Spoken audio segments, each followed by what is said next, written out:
The sterile white corridors of the Galactic Medical Institute on Station Kepler 442 hummed with the usual activity of 1,000 different species seeking treatment. Dr. Zix, a Valorian physician with crystalline skin that refracted light into rainbow patterns, reviewed the latest patient files with growing frustration. 47 diseases remained on the Institute's incurable list, afflictions that had plagued the galaxy for millennia. Wesley Chen sat in the waiting room, fidgeting with the translator chip behind his ear. He was one of only 3 humans on the entire station.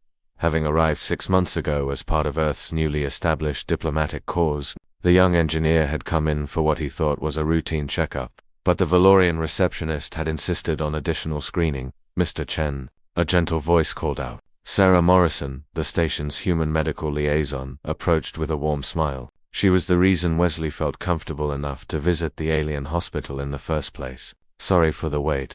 Dr. Zixton wants to run some standard tests on you. Since humans are still new to the galactic community, we're building a comprehensive medical database." Wesley nodded, following Sarah through the maze of corridors. "Nothing invasive, right? I've heard stories about Krillian probe exams." Sarah laughed. "Just a simple blood draw. I promise, very Earth-standard procedure." In the examination room, Wesley rolled up his sleeve as Sarah prepared the equipment. Her movements were practiced and efficient, a far cry from her background as a botanist. She had been pressed into medical service simply because she was human and understood human physiology better than any alien doctor. "You know," Wesley said, watching the dark red liquid fill the vial. "Back home, I used to donate blood regularly. Universal donor only. Never thought I'd be doing it on a space station surrounded by aliens." Sarah labeled the vial carefully. "That's actually fascinating. The Galactic Medical Institute has been studying human biology intensely. We're different from most species out here." "Different how?" She hesitated, choosing her words carefully. "Our immune systems are aggressive, incredibly so. Most species in the galaxy evolved in relatively stable environments. Humans, we came from a death world. Our bodies are designed to fight off everything."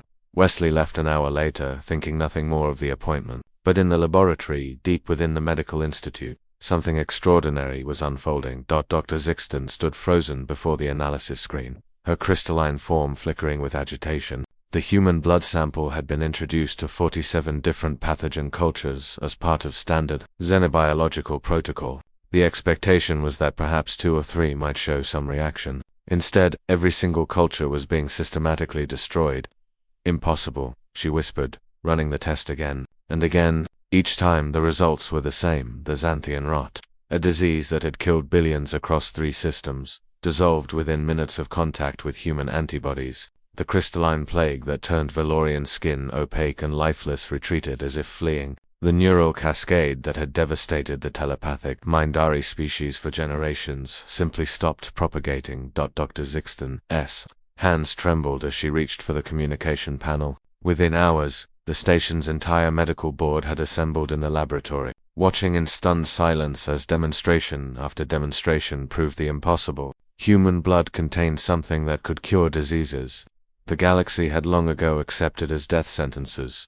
Sarah was pulled from her quarters at 0300 station time, her heart racing as armed security escorted her to the medical wing. Her mind immediately went to Wesley. Had something gone wrong with his blood work? Was he sick? Instead, she found herself in a conference room surrounded by the galaxy's most prominent medical minds, all of them staring at her as if she held the secrets of the universe. "Ms. Morrison," Dr. Zixton began, her voice barely controlled, "we need to understand human biology, urgently. The blood sample from Mr. Chen has demonstrated properties we cannot fully comprehend." Sarah listened in growing amazement as they explained their findings. The aggressive human immune system, forged through millions of years of surviving Earth's hostile environment, produced antibodies and proteins that were lethal to pathogens that had never encountered such ferocious biological warfare. "You're saying Wesley's blood can cure 47 incurable diseases?" Sarah asked, her voice barely above a whisper. "Not just Mr. Chen's," another doctor, a gelatinous Hyloxian, burbled through its translator. "We believe this property exists in all humans. Your species evolved to survive on a planet that actively tried to kill you. Your blood is a weapon." The implications crashed over Sarah like a wave. Every human blood donation could save thousands of alien lives. The galactic community, which had welcomed humanity with cautious optimism, would soon see them as something else entirely. Saviors, perhaps, or a desperately needed resource. Wesley was brought in an hour later, still groggy from sleep. When they explained what they had discovered, he sat in silence for a long moment. So let me get this straight, he finally said. My human blood can cure diseases that have killed billions. Not just cure, Dr. Zixton corrected. Synthesize treatments from, if we can understand the mechanism, replicate the antibodies, we could manufacture cures in quantities sufficient for the entire galaxy. Sarah watched Wesley process this information. She knew what he was thinking because she was thinking it too. Humanity had joined the galactic community as junior partners, a primitive species from a backwater world. They had little to offer except curiosity and determination. Now, they held the key to ending suffering on a galactic scale. Wesley looked at Sarah, then at the assembled doctors. A slow smile spread across his face. How much blood do you need? Dr. Zixton's crystalline form pulsed with emotion. Mr. Chen, we would never demand. I'm not asking about demands, Wesley interrupted gently. I'm asking how much blood you need to start saving lives. Because back on Earth, we have 8 billion people, and I'm guessing a lot of them would be willing to help. Sarah felt tears prick her eyes. This was humanity in a nutshell. Faced with the suffering of others, their first instinct wasn't to negotiate or leverage their newfound power. It was to ask how they could help. We should contact Earth, she said, her voice steady despite the emotion swelling in her chest. Set up donation centers. Train medical staff. If human blood can end 47 incurable diseases, then we have a responsibility to share it. In the days that followed, the news spread across the galaxy like wildfire. Humanity, the newcomers from the violent death world, possessed something no advanced technology could replicate. Blood forged in the crucible of Earth's hostile environment, capable of fighting battles that no other species could win.